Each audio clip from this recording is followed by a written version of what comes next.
फरमाड़ा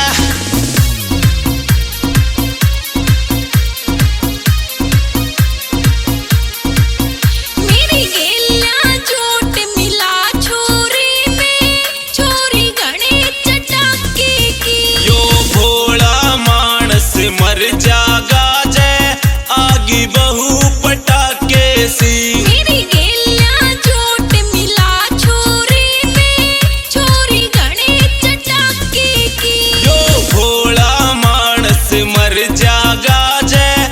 आगी बहू पटाके सी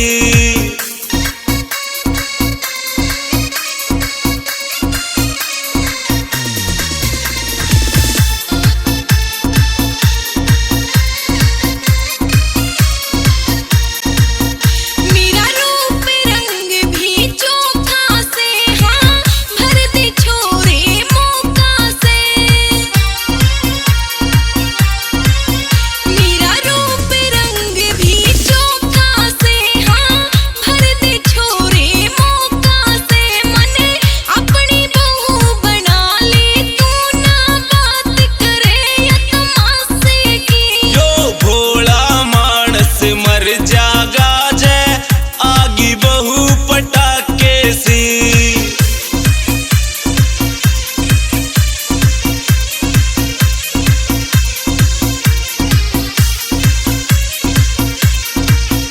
जब जिन्स में पानी लावेगी तू रोज लठ बजवावेगी जब जिन्स में पानी लावेगी तू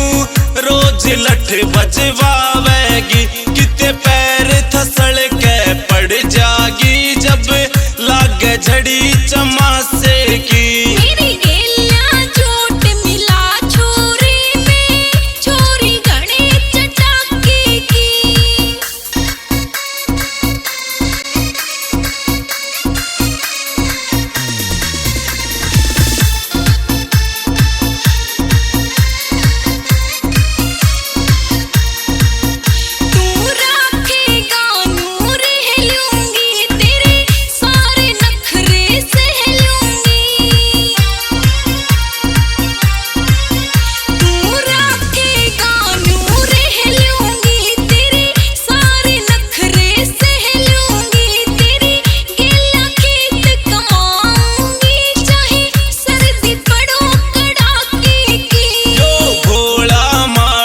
मर जागा जय आगी बहू पटाके सी